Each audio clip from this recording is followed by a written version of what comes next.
Bongile Heavenly Father egameni lika Jesu Kristu umNazaretha ongcwele sibonga ubukho bakho phakathi kwethu baba wethu ongcwele siyazizwa iziki zokunyathela kwakho phakathi kwethu silibandla lakho singabantu abasha baba wethu ongcwele sibona iplan imangalisayo onayo ngempilo yethu singabantu abasha ngoba I know the plan I have for you, plan to prosper you and not to harm you.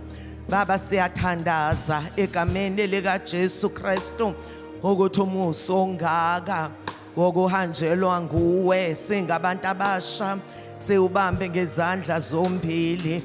Thixo wethu onamandla wonke siphume kule ndawo impilo yethu ishintshiwe singabanye abantu.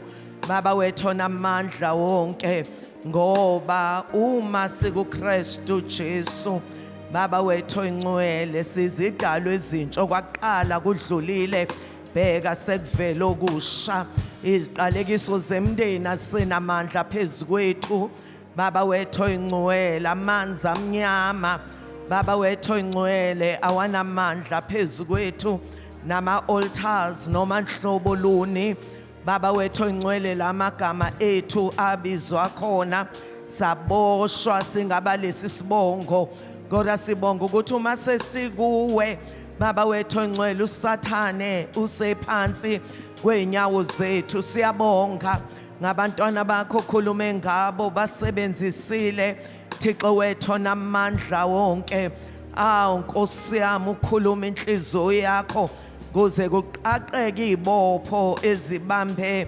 ingqondo zabantu abasha siyabonga ngegama lika Jesu ukuthi after this conference their lives will never ever be the same again. Siyabonga baba singinikeza udumo lokufanele lungolwakhe amandla ukhosi inkazimulo sesingena ezweni lakho baba wethu ongcwele qhubeka nathi singabantu abasha khuluma inhliziyo yakho siyabonga Heavenly Father singinikeza udumo in Jesus mighty name.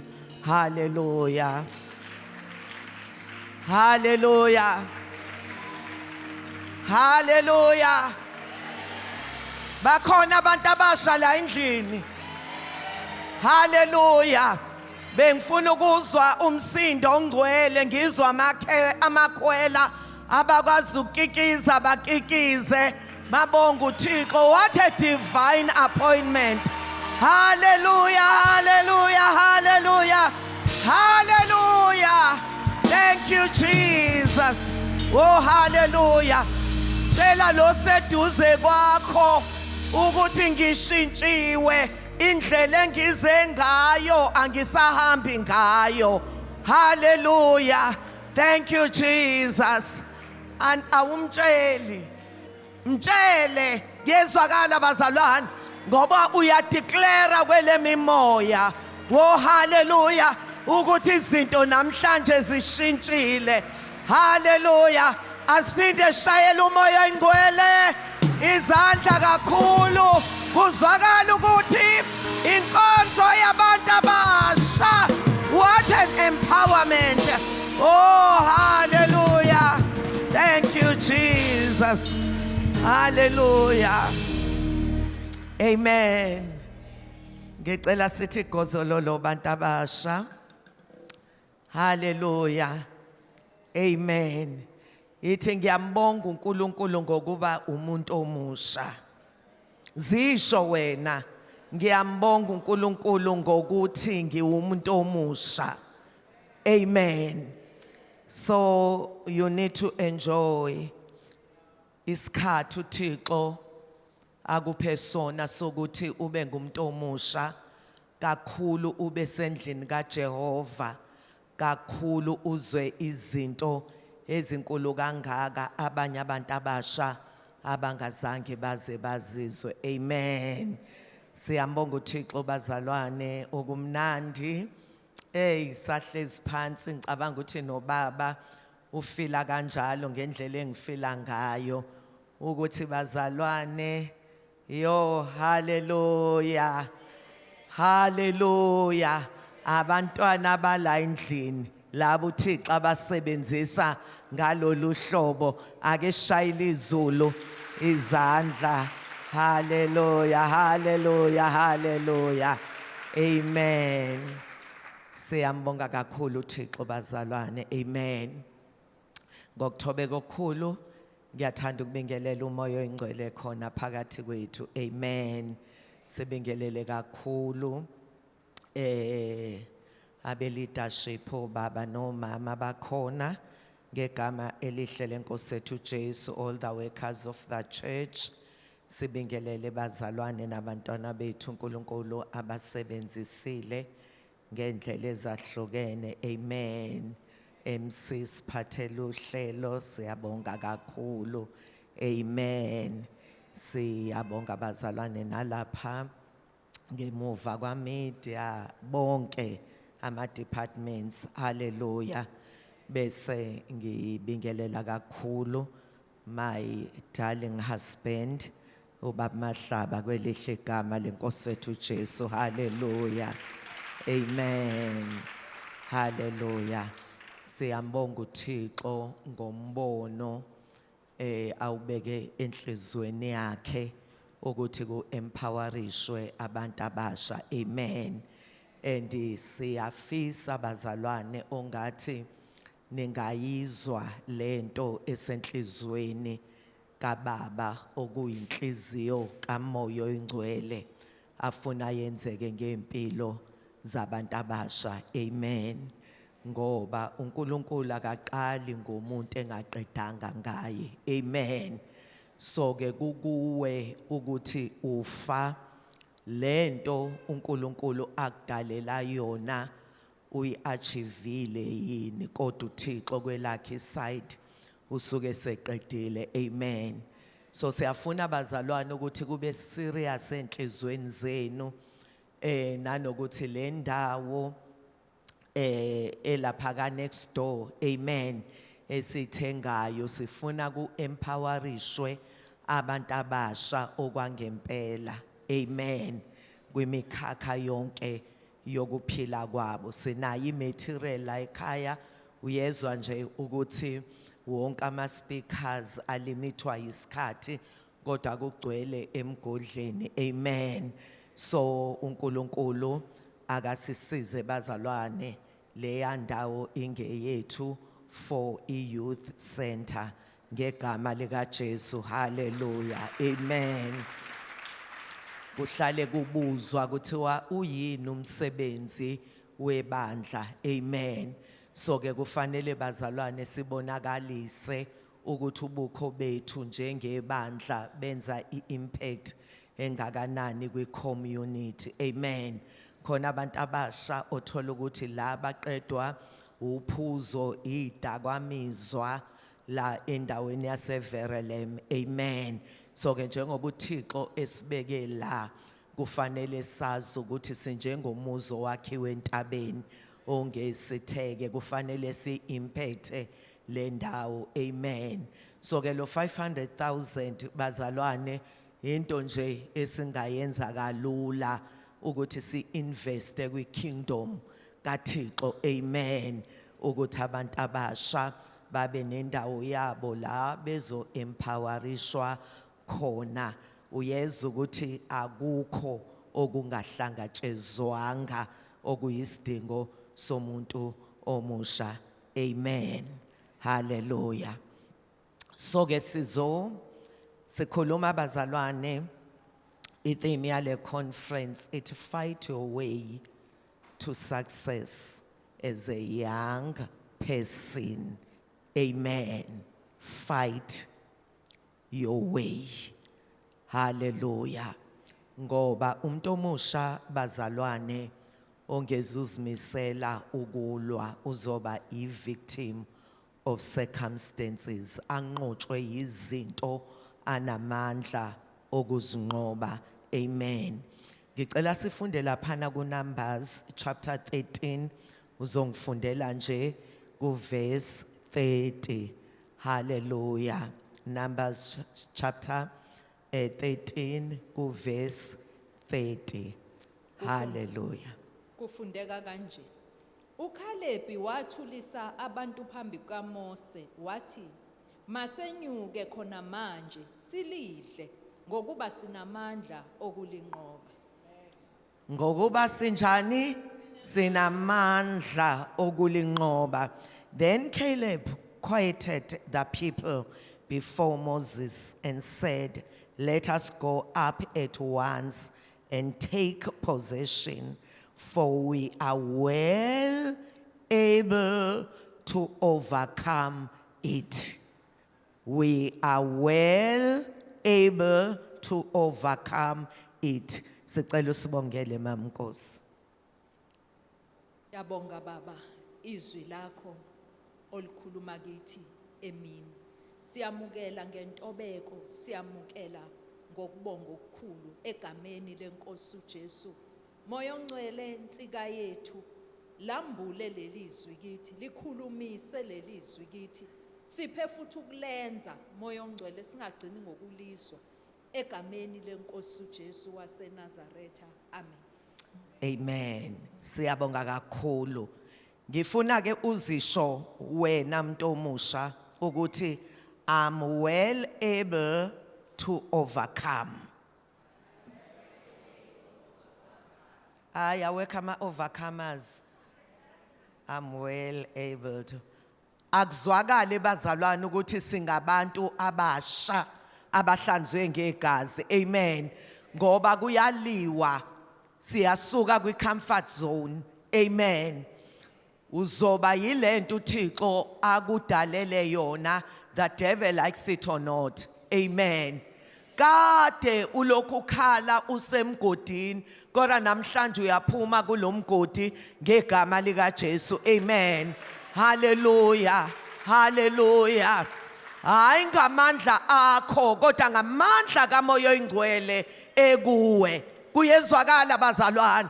So ke uma ukhuluma kufanele wazi ukuthi uyadeclare kwele mimoya.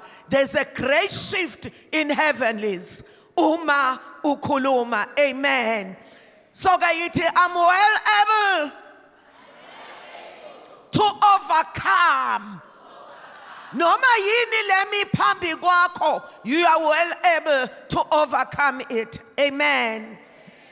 Laba zalwane ukugijima ngoba sine session yesibili ubaba ezongena kuyo. Amen. Laba zalwane ama 10 spies athe uma ebuya kade kuyohlolwa izwe njengoba kade bewu12 kodwa ama spies awu10 abuya ne message yezwakala bazalwane eyayibonakala ukuthi ifiye iba paralyzile. Amen. Ngenxa yama giants abawabone ehlezi kulelo zwe. Amen.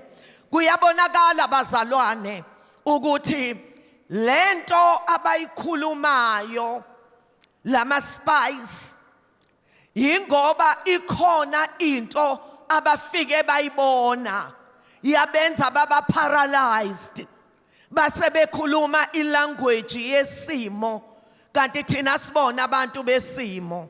Kuyezwakala bazalwane kodwa singabantu bezethembiso zezwi likaNkulunkulu.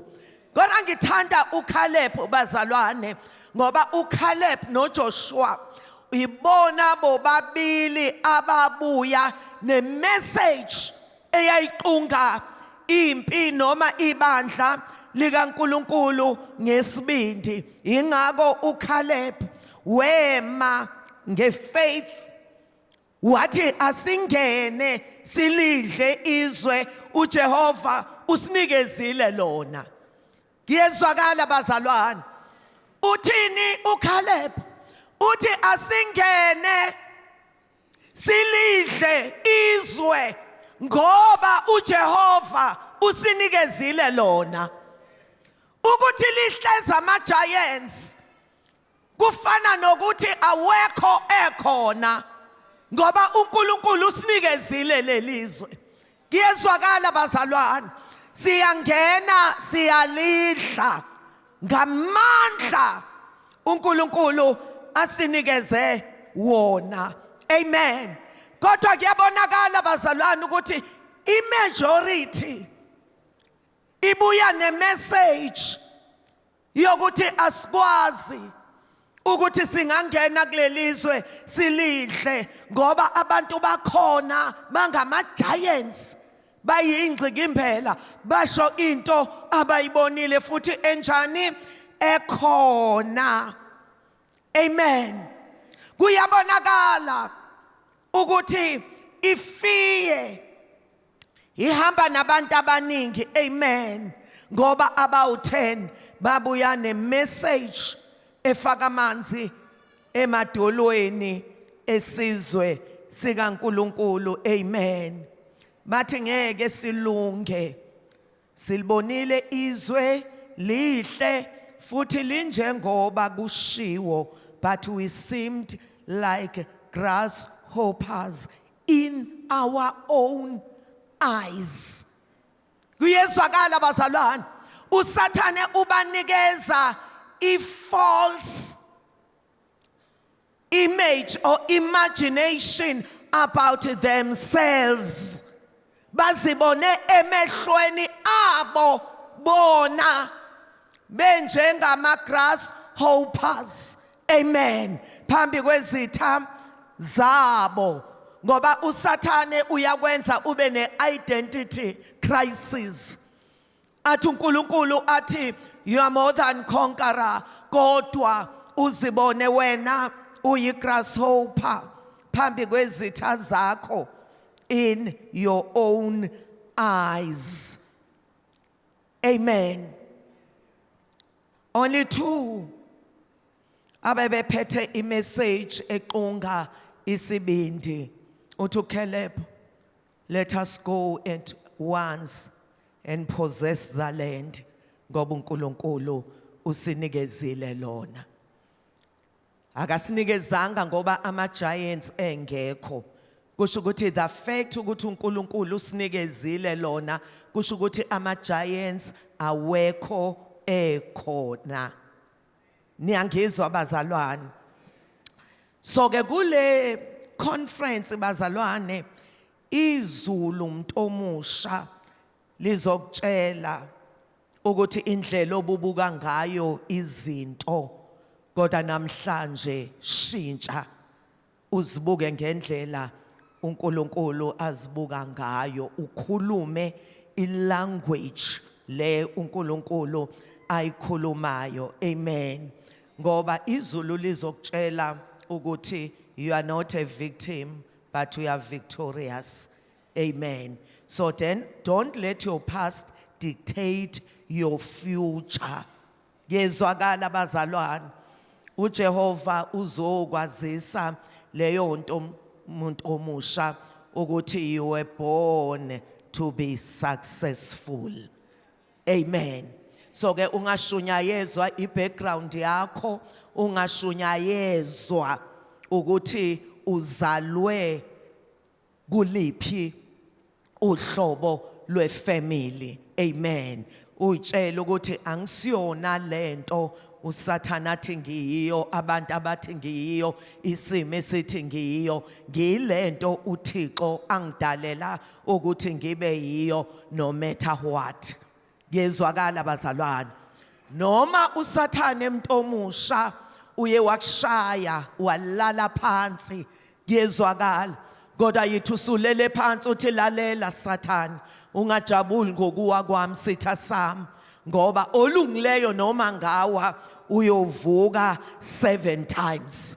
Ukusho usemlotheni, yezwakala bazalwane, ulele ngomhlane uthi lalela Sathane, I will never allow my background to put my back on the ground. Hallelujah. Ngiyiqhawe ngilele phansi ngoba ngizulala unomphela, ngizovuka ngegama lika Jesu. Hallelujah. Aluphele uhlobo labantu abasha abancengisimo.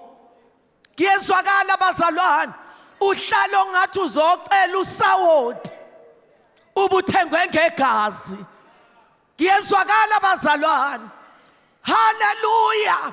Ngoba ngenkathi uJesu efa wayengenathi emqondweni, wayenawe emqondweni.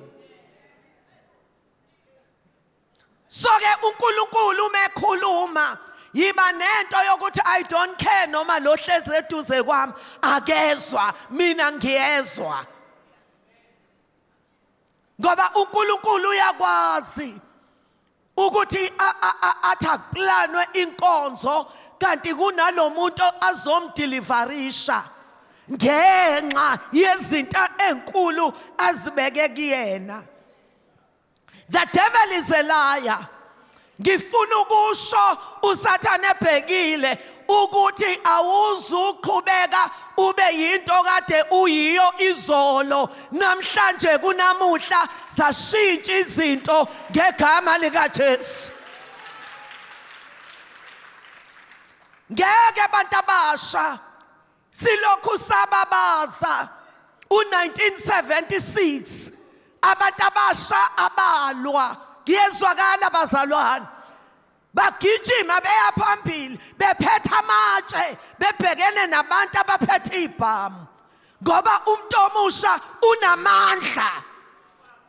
Kodwa iproblem angazi yini lento eyenzakalayo kubantu abasha aneda sindiswe avesa into ongayiqondi. Ngiyezwakala bazalwane. Kanti yilana ke umuntu omusha. Glory to Jesus. Okufanele ube dangerous against the kingdom of Satan.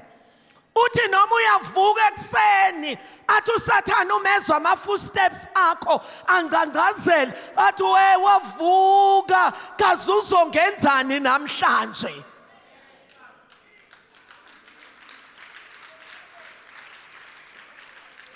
Abantu abasha bathelwe ngey'bonkolo. Ngiyezwakala bazalwane. Abantu abasha who will never settle for less. Abathi even the sky is not the limit. Ngiyezwakala bazalwane. Abantu abasha abazothi ngizoziphindisela kuSathane. Njalo uma ngibuka le nkebenkebe yenxeba uSathane angishaya yona iyona yenza ngibe more angry against the kingdom of Satan. Sisize somandla usivusela izidlamlilo zezulu amafohla. Ngiyezwakala bazalwane. Onkunzi kayihlehli izinto ezithi forward ever and backward never. Ngiyahlupheka abantu abasha bazalwane. Uyazi ungathi umuntu omusha awukho ukhona. Kanti kufanele izigi zakho zithumele umyalezo emandleni obumnyama.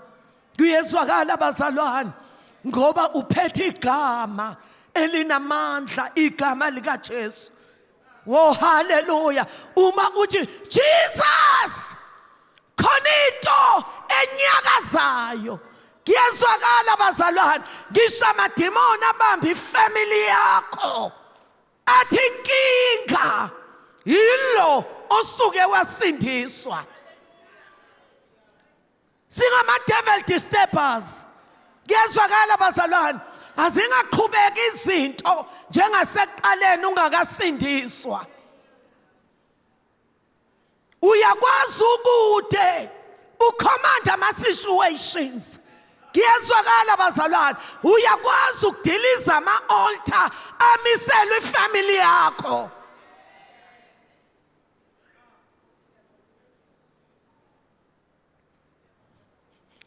"2026 bazalwane awukakapheli." Ngiyezwakala. Ngithi u2026 unjani?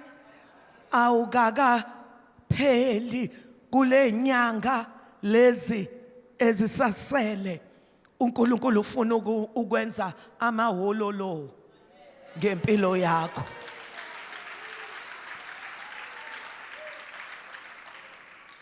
Amen. Hayi abantu abasha Nkosi yami abadabukisayo. Kushiwo ngisho esikoleni kuthiwa phela abandla usasindiswa. Emsebenzini kuthiwa abandla ihambone esaba isaram kanje ingoba sewabanjwe ivangeli. Sibe into ezidabukisayo. Kuyezwakala bazalwane. Babasazi ukuthi singabaphathi bemfihlakalo. Glory to Jesus. Hallelujah. Noma uyangena esikoleni amademoni avula indlela athi problem asikwazi ukwenza iassignment esithunyiwe ngenxa kabajabulile kulesi sikole.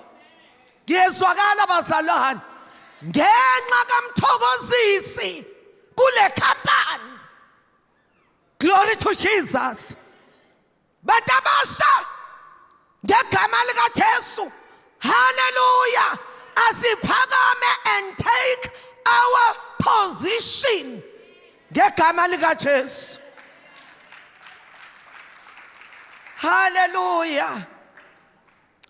Saze sasincane isikhathi bazalwane kulezinto uNkulunkulu abezikhuluma obonayo ukuthi sengathi ngabe iqale even Thursday. Amen. Ngoba kuzohlonyiswa abantu abasha. Amen. Abazokwenza i-change kule South Africa esiphila kuzo. Amen. So ke as umuntu omusha bazalwane kufanele wazi ukuthi you were born to be successful. Ngiyezwakala. Awukuzalelwanga ukuba ifailure, awukuzalelwanga ukuhlupheka. Uma kwazi ukuthi ukhondolo lala ekhaya akekho noyedwa owake waba yinto kodwa kuzoqala ngawe ngegama lika Jesu. Ngezwakala bazalwane. Hallelujah. Amen. And akungagcini kuNkulunkulu okutshelayo ngawe kodwa nawe confess. Ngezwakala bazalwane. Usho lento uNkulunkulu ayishoyo phezu kwempilo yakho. Ukuthi ngamehlo awuyiboni change akusho ukuthi lento oyishoyo ayenzeki. Amen. So ke singabantu abasha kufanele sazi bazalwane ukuthi we are not victims but we are victorious ngoJesu. Amen. So don't allow your past to dictate your future. Amen. Ngoba you were born to be successful. Amen. So ke into kufanele wena uyenze, you need to fight your way through. Ngezwakala bazalwane. Noma uSathane ubeke luphi uhlobo lwenkinga noma lwentaba phambi kwakho, uyakwazi ukuprofetha phezu kwalentaba. Ngiyezwakala bazalwane. Ngoba lithi izwi ngubani leyo ntaba phambi kwakho Zerubabel. Zonke intaba ziphenduka amathafa. It's not by might nor by power, it is by my spirit, says the Lord. Amen. So ke Ntomusha, you are pregnant of something great. Amen. Bayazo mamkosi abahlengikazi ukuthi kuyenzeka uthola ukuthi ingane ingaze ibe sengozini, abanye baze bashaywe ngoba akafuni ukuphusha.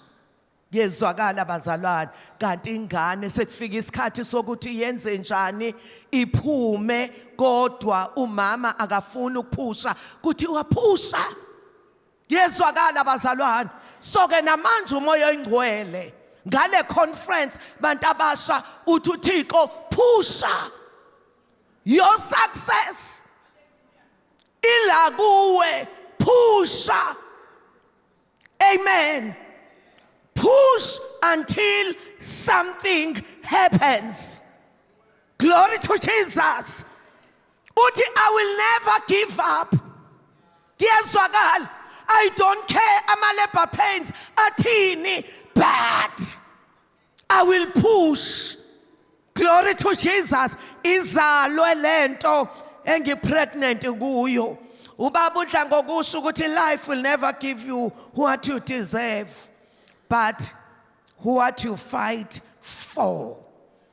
Yezwakala bazalwane, maningi abantu othola ukuthi bebeplanelwe izinto ezinkulu, kodwa ngenxa yokuthi basonga izandla bafa lezi zinto uNkulunkulu azibeke kubo zingazalwanga. Kuyezwakala bazalwane, kanti wena awuzange uze ulwe, uye walindela ukuthi isimo sizozenzekela. Amen. Life will never give you what you deserve, but what you fight for. Amen. You were born to win, but to be a winner, you must plan to win. Yezwakala bazalwane, ngoba noma ungazalwa uyiwina, kodwa uma ungaplani, ungahambisani nalento yokuthi you are a winner, uzofa as a victim. Amen. You were born to win. Abanye bazalwane ngoba kubo bekukhulunywa izinto ezinegative, kuthiwa lento empile wena usahluleki ufunza uyihlo. Kuyezwakala bazalwane, so ke lento bayemukela ukuthi mina ngisahluleki, kodwa umdali wakho, kuyezwakala bazalwane, uthi you were born to win. But to be a winner, position yourself. You must plan to win no matter what. Amen. Abashoyo bathi wonke umuntu ukhona umntwana wami okuthintile ukuthi uzalwa efumbethe izandla, ngoba leyo nto isuke ichaza ukuthi ikhona into ayiphathisiwe. Akekho umuntu ozalwa empty handed. Sonke bazalwane sizalwa sifumbethe. Glory to Jesus. Amen. Bathi uma umuntu efa, ufa evule izandla. Amen. Ngoba usuke ethi ngiqedile ukulwa. Kodwa ayikho into ebuhlungu bazalwane njengokuqeda ungaqalanga. Kuyezwakala bazalwane, ufe ungayiqalanga lento uNkulunkulu akulethela yona emhlabeni eseyiqedile ngawe. Hallelujah. Ngoba kufanele uzibuze umuntu omusha ukuthi mhla ngihamba emhlabeni yini engiyokhunjulwa ngayo. Ngoba zimbili izinto, ukhunjulwa ngama problems owacreateile, ukhunjulwa ngama problems owasolvile. Kuyezwakala bazalwane ukuthi ube a part of the solution. Amen. So ke kubhlungu bazalwane ukuthi kuthiwa wazalwa wafa wenzeni. Iyiphi legacy oyishiyile as umuntu omusha kwisikhathi uThixo akunikeze sona? Kukhona abantwana bazalwane wathi nje ethi nwa wavese waphela njalo, kodwa wena lento yokuthi wasurvive namhlanje ukuma 20s. Kuyezwakala bazalwane, ichaza leyo nto ukuthi uNkulunkulu une purpose ngempilo yakho. Amen. So ke kubhlungu kufa ungaqedanga. noma ungaqalanga. Ulokhu uthi ngizo. Uyabona njengoba kukhulunywa kanje bazalwane, hayi ave bebaningi ongizo. Amen. Ngiyoqala. Vese lento kade yabekeka enhlizweni yami ngizoyenza. Emva kwale conference yezwakala bazalwane, kodwa ungizo ugcine ngawo no action. Glory to Jesus. Awusoze wakwazi ukubona amandla uNkulunkulu akunikeze wona ungakazi uyirelease le potential ekuwe. Amen. Ngizo abantu abaningi balinyazwe yilokho ngoba postponing is a thief of time, opportunity and progress. Yezwakala leyanto okwakubekeke ukuthi iqale after iCovid. Yezwakala bazalwane, wathi uma kudlula iCovid ngizo. Ingabe kuphi namhlanje? Yezwakala bazalwane, ngoba isimo uyakwazi ukwehla ngaso kanti futhi uyakwazi ukunyuka ngaso. Kukhona abantu bazalwane abathi ngiyabonga ngeCovid yafika ngoba yangenza ukuthi ngidiscover into engangazi ukuthi nginayo. Baqala abantu amabhizinisi. Kuyezwakala bedeliver bazalwane ukudla, abantu abakwazi ukuphuma kodwa bayazikhumbula izinto ezimnandi, abakwazi ukuya ema-restaurant avaliwe. Abanye babona i-opportunity ukuthi mina ngizothatha i-restaurant ngiyise emakhaya. Namhlanje ba-successful. Wena ngeCovid owadala kacela phansi ngayo, bona benyuka ngayo. Glory to Jesus. Asingene and possess the land. uNkulunkulu usinikezile lona. Glory to Jesus. Kunabantu bazalwane inkinga yabo bangama-dreamers. Bahlale bephupha. Banama ideas ongathi wena uma uyithatha uyoyi-implementa ikunikeza impumelelo ongakazi uzuyibone. Kanti lento kahle kahle eyakho. Kodwa ugcina ngokuyikhuluma ushare ama-ideas akho kwabanye abantu bahambe bona bayowasebenzisa. Ngoba iproblem yakho, you are a dreamer kodwa awuvuki wenze.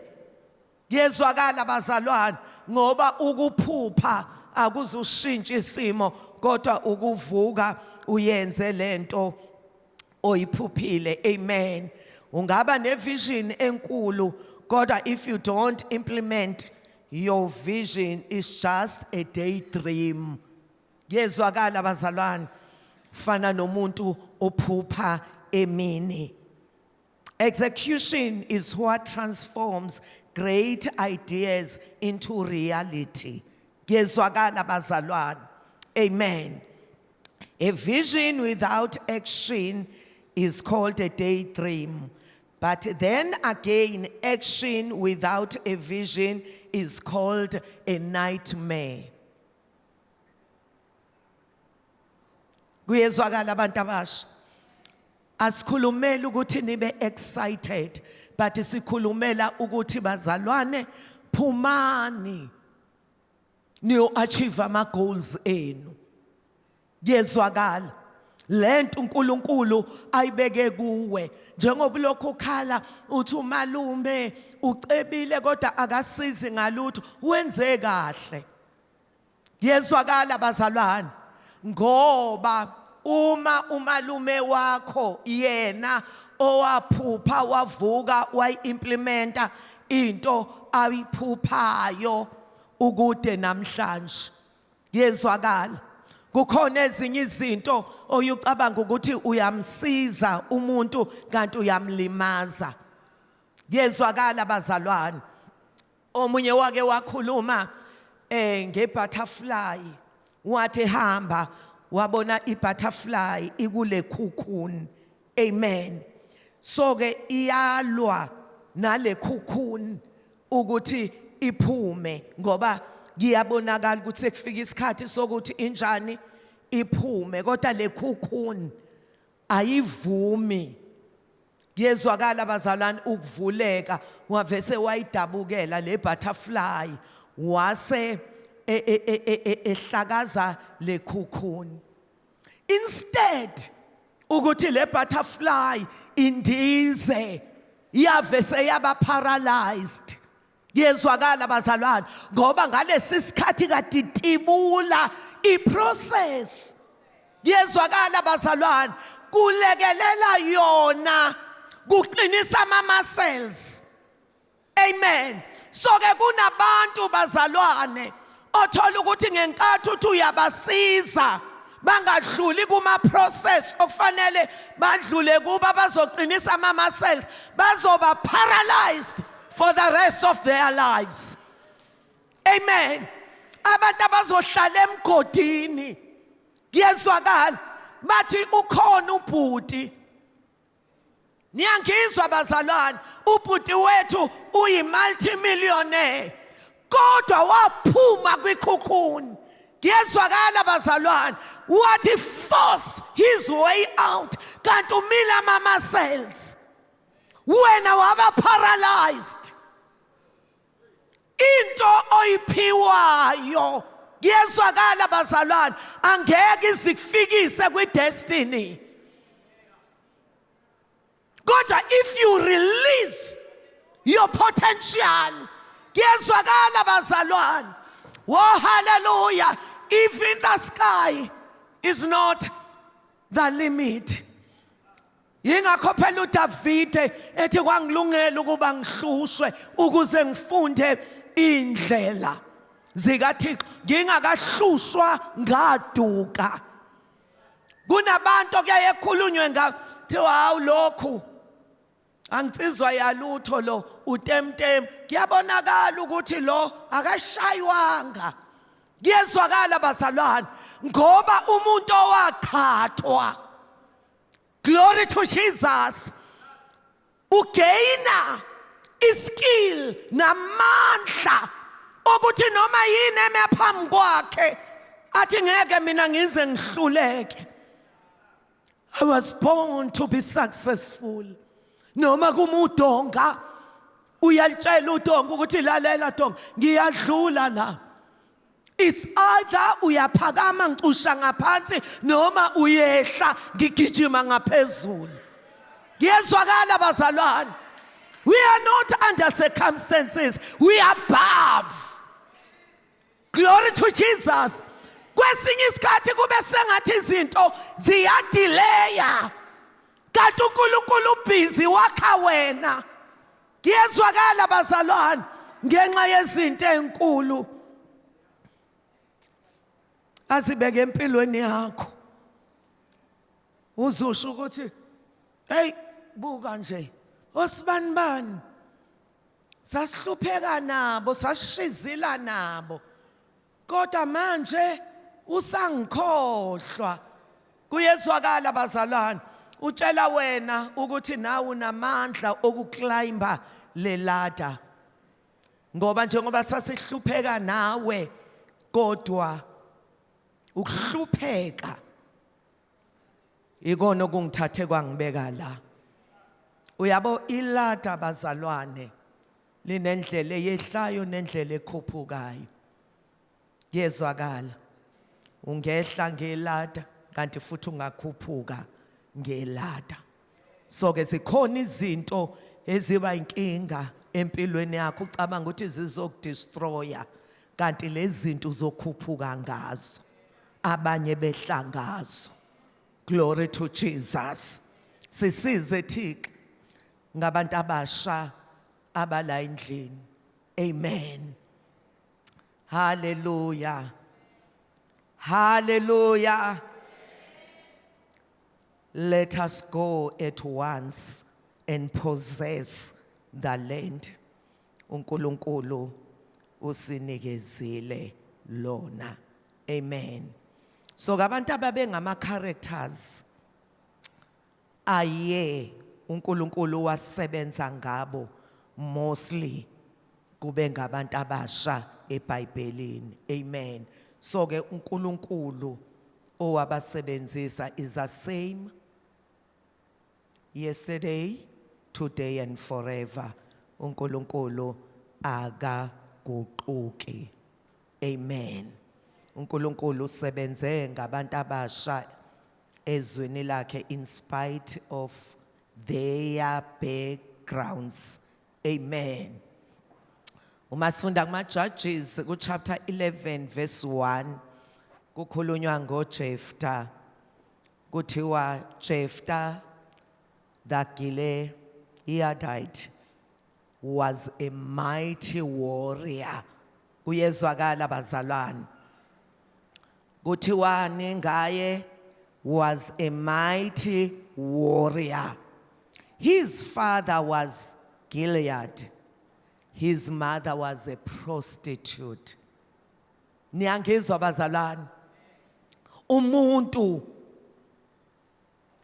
okuthiwa he was a mighty warrior. Kodwa, amen, kunento eyayingamkhiya ukuthi wena you'll never amount to anything, uzalwa yi-prostitute. Kodwa ukuthi uzalwa yi-prostitute akuzange kuyicishe iplan uThixo nayo ngempilo yakhe. Ukuthi ngizalwa ubani angeke ngisakushintsha, kodwa ukuthi ngizoba yiqhawe. Kuyezwakala bazalwane, in spite ukuthi ngizalwa ubani kuxhomekeke kuphi kimi. So uNkulunkulu bazalwane kushiwo ngamabomu, kutshelwa wena muntu omusha. Kuyezwakala ukuthi noma uzalwa ekhaya okwathiwa oh laphayana kwaMthakathi. Niyangizwa bazalwane, sasibancane sisemafamu kwakwaziwa kuthiwa kaSibanibani kwaMthakathi kushiwo isibongo. Kuyezwakala bazalwane, kwaMthakathi une license, uyaziwa yokuthi uMthakathi. So ke kuyabonakala ukuthi nomama kaJeftha bazalwane wayaziwa ukuthi uyiprostitute, kodwa kumkhinindanga amandla wazitshela uJeftha ukuthi I was born to be successful. No matter what, I'm a mighty warrior in spite of my background. Glory to Jesus. Oh, hallelujah. Kusho ukuthi uzalelwe phi, uzalwe kanjani, akuyishintshi iplan kaNkulunkulu ngempilo yakho. Sidla ngokukhuluma ngoRuth bazalwane. Kuyezwakala abagcina uJesu nabo bengenile okhondolweni lukaJesu. Umuntu othola ukuthi uphuma esizweni esazalwa ngeincest, amantombazane edakiswe uyise.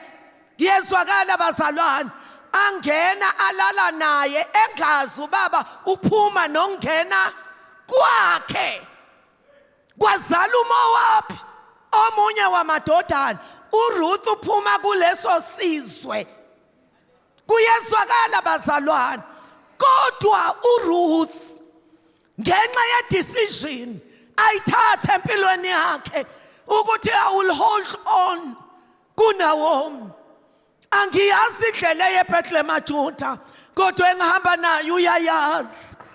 Hallelujah. Wathi noma uRuth sekuthiwa buyele emuva, nangu opha udadewenu ubuyele emuva, kodwa wathi ungancenga ukuthi ngikushiye, angilandeli nje wena kodwa ngidonswa yidestiny yami. Kuyezwakala bazalwane, yasebenza le ntombazane ongathi ithi ngenzela umusa. Kuyezwakala bazalwane. Ngenzela umusa. Bengaqualify ukuthola le grace yokuthi ngingaseva endlini kaJehova. Uyakhothoza, kuyezwakala bazalwane. Kodwa umefika uBoaz, amehlo akhe ahlala kule ntombazane.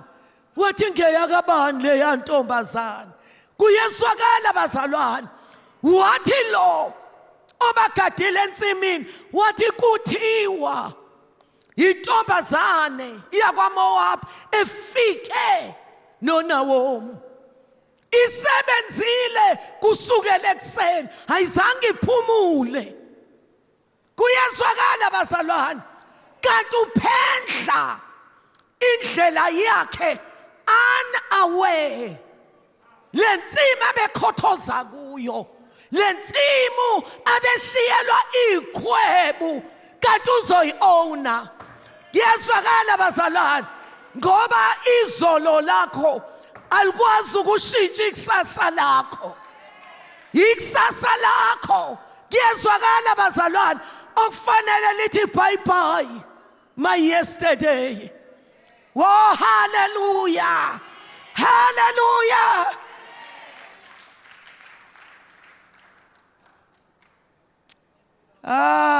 Nkosi yami, sisize somandla. Hallelujah. Sesizothandaza ukuthi uzalelwephi uzalwe kanjani can never change the plan of God about your life. Kuyezwakala uNkulunkulu uneplan emangalisayo ngempilo yakho. Amen. Kuma Judges 5:6 ku verse 12 bazalwane, siyayazi indaba ukuthi ubesenkingeni uIsrael athi umetshalile kufike lesizwe bazalwane, sifike njengesikhonyana sibhubhise yonke into abayitshalile. Amen. So kuGideon ucashela izitha, ucashe endaweni eOkwad. Hallelujah. Ubhulukolweni kuze awuthukusele izitha. Kodwa ingelosi umefika ivele ezulwini ithi, the Lord is with you, you mighty man of valor. Kushiwo kumuntu onjani bazalwane?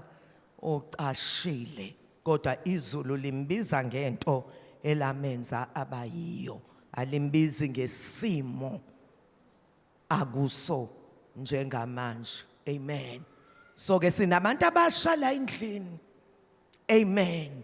Bangama victims of circumstances, but impendulo yempilo yakho ikuwe. Impendulo yefamily yakho, impendulo yebandla, impendulo yecommunity, impendulo yeSouth Africa ikuwe ntomusha. Yezwakala bazalwane, ungashiya umark ngempilo yakho. Ungagijimi ugxume njengexoxo. Yezwakala bazalwane, lisheshe lifike la liyakhona kodwa uliboni la lihambe khona. Kodwa abantu abasha abazohamba njengomnenke. Yezwakala bazalwane, la bedlule khona. Glory to Jesus. Kuyabonakala ungakhomba ukuthi naku la adlula khona washiya umanga. Glory to Jesus. Ayikho into emnandi ukuthi ebusheni bakho bazalwane uphila impilo yevangeli kube sengathi usindiswe wedwa. Kubonakale lo wadlula khona. Glory to Jesus. Ngoba ushiya umanga, kuyabonakala la owahamba khona. Amen. Ngoba into yakho onayo uma ingasizi lutho kufana nento engekho. Amen. With Christ in you, the hope of glory. According to Colossians 1 verse 27. Ikhona into uNkulunkulu azoyenza ngempilo yakho. Fight your way, bantu abasha. Kuyezwakala. Fight your way, Ntomusha. Uthi ngizophumelela no matter what. Kuyezwakala bantu abasha. Ungafi nesibhamu le AK-47 oyiphethe. Ungazange udubule ngayo. Unamandla, Ntomusha. Wow, hallelujah. Hallelujah. In South Africa, kufanele we are blessed to have umuntu omusha of your caliber. Glory to Jesus. Kwi-family yakini basho ukuthi siyambonga uThixo ngalomntwana owathola ivangeli kanti uzosikhulula emandleni obumnyama. Ngifuna ukuthi into yakho noma ingaba ngakanani kodwa uma ingesize umuntu ifana nento engekho. Ungaba abantu abawu10 uwedwa. Kuyezwakala abantu abasha. uNkulunkulu enze izimanga agila imihlola ngawe. And abachazayo bathi u60 to 65% wabantu abaphumelele baba ngama-millionaires and billionaires, multi-millionaires, abantu abaqhamuka kwi-hopeless background. Sinensizwa abazalwane kodwa ayisekho emhlabeni. Uthi ngangilala emgaqweni uma ekhuluma ehamba ngemoto enamabhizinisi. Kuyezwakala. Uthi abantu abaningi abakholwa ukuthi ngake ngahlala emgaqweni. Uthi kanti ngihleze emgaqweni nje ngisemboze ngamakhalibhodi. Uthi kanti ngiyaphupha.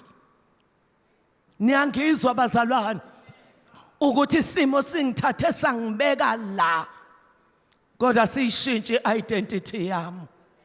Angiyona lento isimo esithi ngiyiyo abantu abathi ngiyiyo. Ngiyilento uThixo athe ngiyiyo no matter what. Uthi ngaqala ngathatha a step of faith. Uthi ngangithenga izinkwa uthi ngiyithwale ngokhalibhodi. Ngihamba ngidayisela ngifakela abantu ezindlini. Uthi kodwa nginephupho ukuthi njengoba ngideliver lezinkwa ngelinye ilanga I will own a bakery.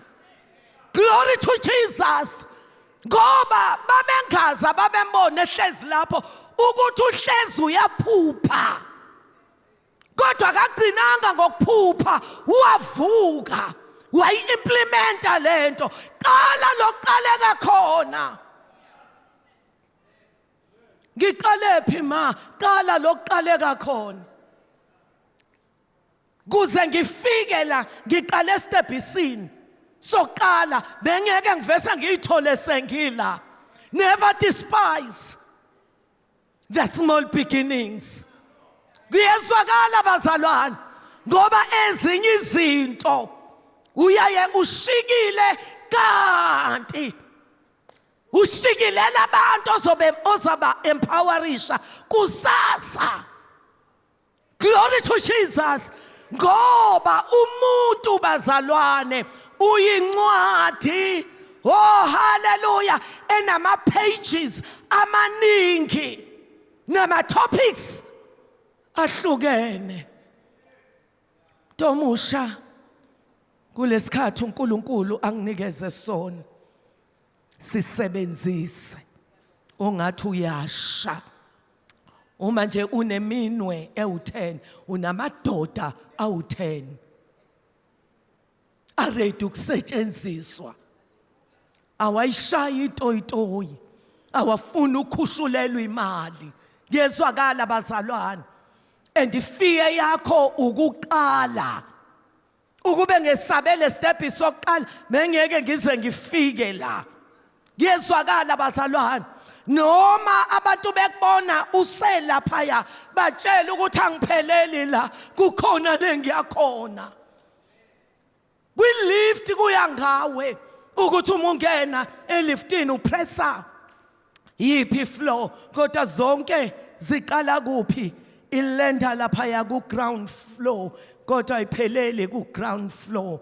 Kukhona abazalwane abaya ko 20th floor, kukhona abaya ko 2nd floor, khona abaya ko 30th floor. It's up to you. Une potential. Kuya ngawe ukuthi kule lift ewuphila upressa bani. Thiwa Jeremiah ubonani? Uthi ngibone igatsha lom-almond, ngoba kufanele ibe khona lento oyibonayo. Amen. uNkulunkulu akasize bazalwane, singabantu abasha, singaphili as victims. Kwi-conference elandelayo, I believe with all of my heart ukuthi kunabantu abasha abayobe bemila befakaza ngama-achievements. Yezwakala bazalwane. Hallelujah. Hallelujah. Adalwe yile conference. It's not an ordinary conference. It's an empowerment. Yezwakala bazalwane. Hamba, phuma kule ndawo. Mighty women of valor, mighty men of valor. Uyoshintsha isimo sempilo yakho. Njengoba kade esho uNdodana ukuthi qala uregister ibusiness. Khona lento one-passion yayo. Ngisando kade ngixoxela omunye umntwana wethu ukuthi ngihlangana nomunye untombazane sikaWoolworths. Ngayizolo benginento ukuthi hey Nkosi yami ngaze ngasihalela isinkwa sombila. Amen. Ngavese ngangena ngachecka ama recipe bazalwane, ama recipe inxapha yokwenza isinkwa sombila. Amen. So ngihlangana na this lady.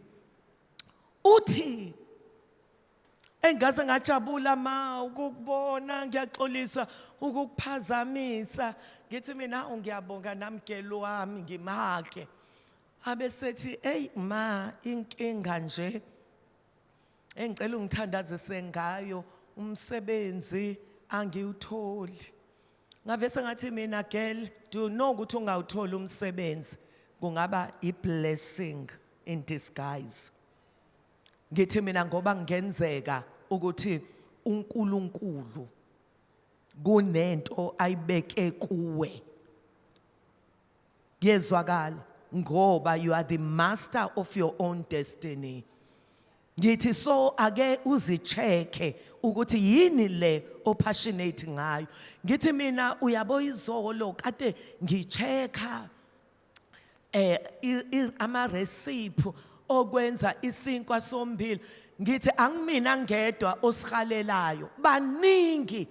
Uma nje ku TikTok ungake uveze ukuthi wena uspecializer ngesinkwa sombila, ungaxakwa ama-order.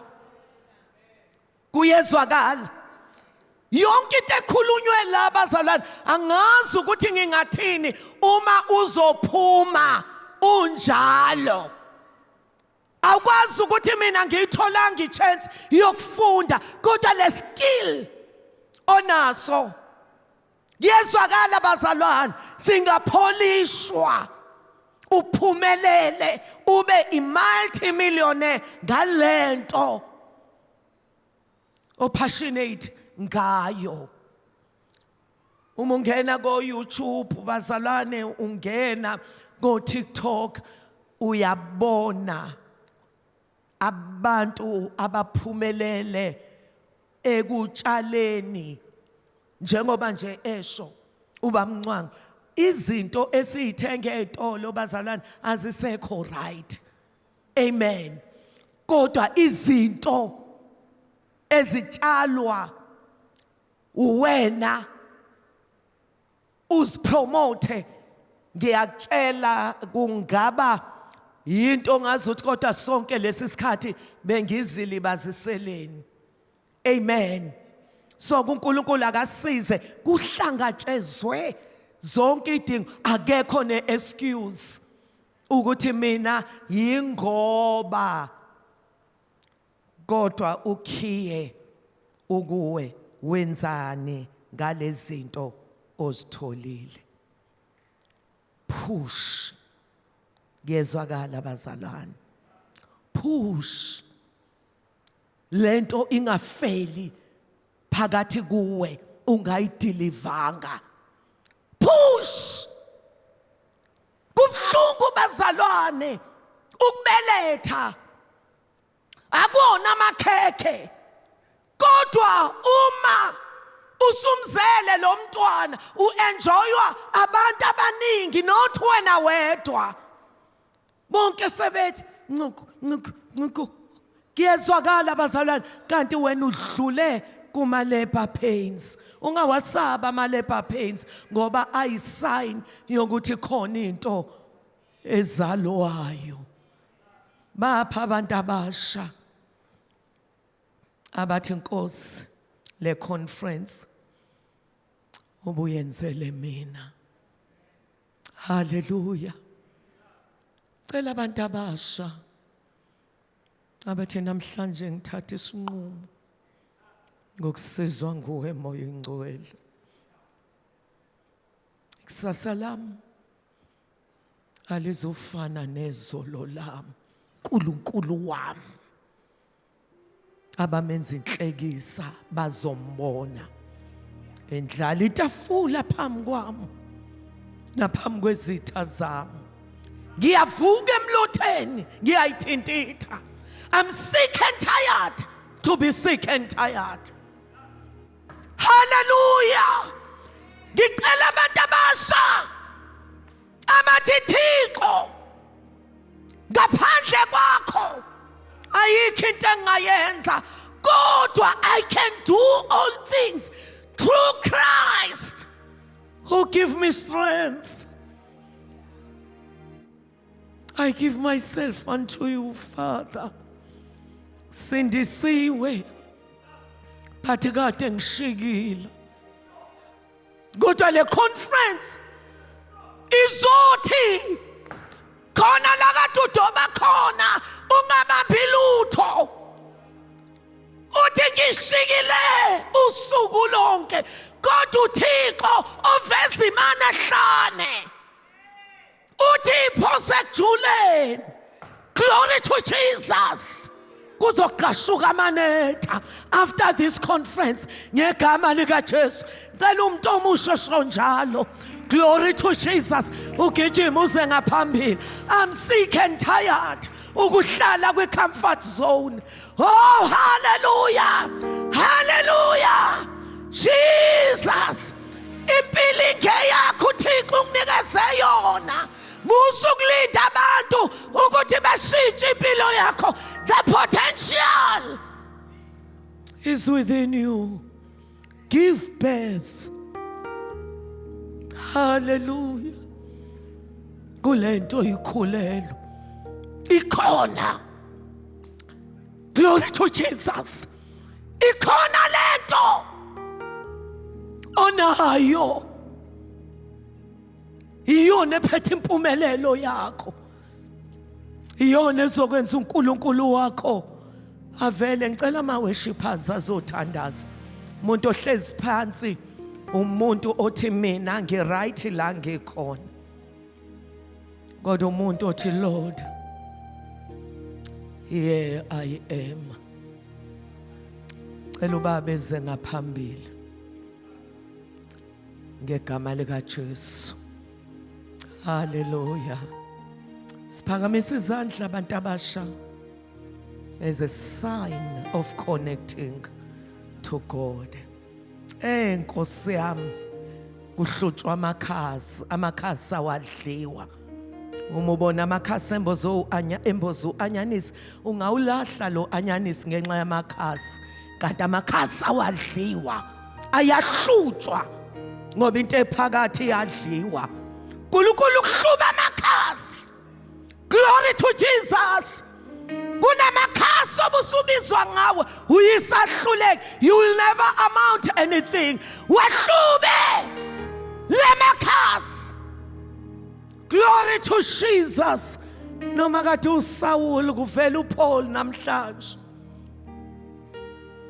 Noma kade uJakobe kuvela uIsrael namhlanje.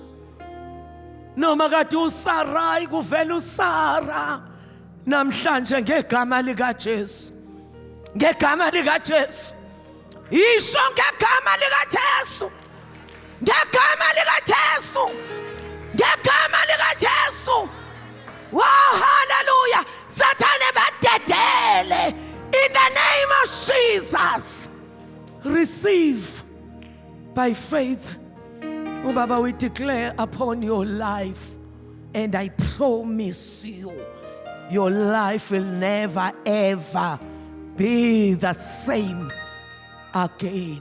A new person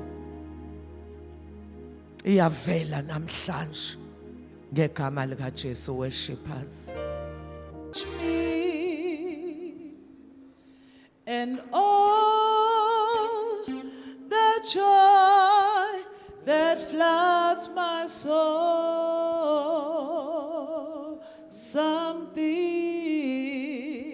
Something wonderful happened, and now I know Jesus touched me and made me whole. Akekho ozalwa empty-handed. uNkulunkulu in his sovereignty, his choice, he places something in you while you are still in your mother's womb. Now you have to have what we call self-discovery, because God has put his treasure in this earthen vessel, your body. You have something for the generation. And now this is about to explode like a volcano. We've been conscientized about what God has in store for you. As you come forward, you're saying, Lord, be it unto me according to your word. Lord, be it unto me according to the prophetic word.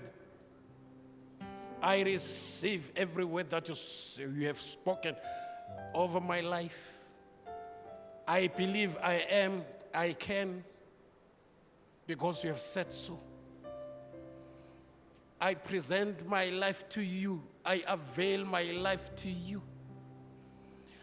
I'm heading for a bright future. I'm bound for a success. It's a new beginning in me. As I'm a new creation, and all things are passed away, and new things are big. And behold, everything is becoming new. God is raising up Jephthahs of the last days with a very poor background that give them no hope. Some are parentless. Some are born from step families, dysfunctional families. But all those things, you take away your heart, your mind. Never be a victim of the past. Never be a victim of the past. Let the past be the past. You bury it. Not even 6 feet down. Even if it is 60 feet down. Ubeke usimende, so that your past will not rob you of your bright future. In spite of your background, God has a purpose. I know the plans I have for you, my child, says the Lord. Hallelujah. I know the plans I have for you. Stop being bitter, stop being anxious.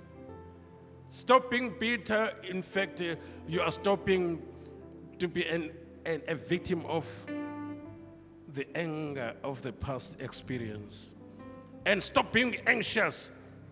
You are being stopped today and delivered from the fear of the unknown. The potential that is within you, it will be revealed to you not by your flesh and blood, but by the Holy Spirit. Hallelujah. We are going to lay hands on you, and you have to take it by faith and say, this is the day that the Lord has made for me. As from now on in 2026, it should be the year of the Lord, the jubilee year for my life, the acceptable year of the Lord, the year that will restore all other years that has been eaten by locusts and cankerworm. I have all the faith that is needed, because faith comes by hearing. My understanding is opened. I have my eyes opened. As from today, my mind is renewed, so that when I think as I am. As man thinks, so is he. My mindset, my attitude has been translated, has been altered, has been revolutionized, actually. Hallelujah, because it's your attitude that determines your altitude. Whether you go up in life or you go down. Let this mind that is in Christ Jesus be in you, my child. Take away the garment of sorrow that we have been putting on for years. Shed that old skin like a snake. Behold, a new skin is being restored, is being, hallelujah, revealed in your life. God is putting in you a new wine, but the skin of your heart must be new too. Joshua says, first of all, I stop you, Israel, from shouting a shout of fear. Let us go at once. God has given them to us as something to be eaten. We are well able. That must be your say today. You are not even able, you are well able to achieve the best in your life. Don't even allow good to rob you of the best. There's something better, and it can knock even the end of achieving the best in life. Now I'm going to pray, laying hands on you so that you will be anointed, as according to Exodus chapter 31. That skill development, that empowerment. Deuteronomy chapter 8 verse 18, it's God that gives you power to accumulate wealth, to achieve things. Glory to Jesus. God has chosen you, weak as you are, with a very poor background that does not give you any hope to be anything in future.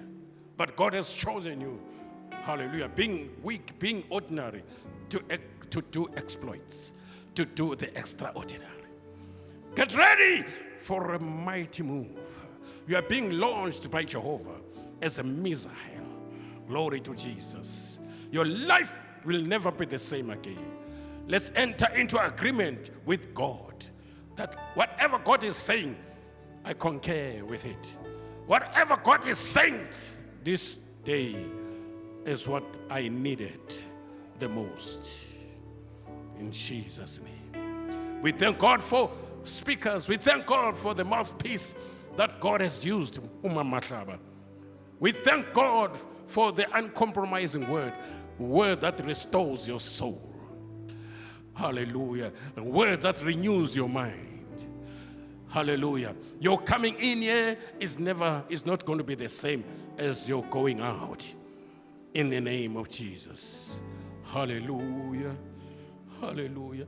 As we lay hands on you, you can begin to celebrate. You can begin to say, Lord, here am I, like Mary of old. Everything that we have spoken upon my life, let it come to pass. No devil in hell can reverse what God has said over your life. You are successful. You are above and not beneath. You are the head and not the tail. You are a victor and not a victim. In the name of Jesus, you are fully representing Christ on earth. God has given you authority, has given you power, has given you favor upon favor, as it was given to Joseph. And Mary found favor amongst women by being the mother of Jesus. You have found favor in the sight of God tonight. Some are going to be billionaires very soon. Some are going to be, hallelujah, millionaires. Hallelujah. As long as you give God a chance, be pliable. Hallelujah, in the hands of the potter as he's shaping you, preparing you, hallelujah, for the best. Hallelujah, lies in your future. God has a plan for your life. Over to you, worshipers, as we lay hands on them in the name of Jesus.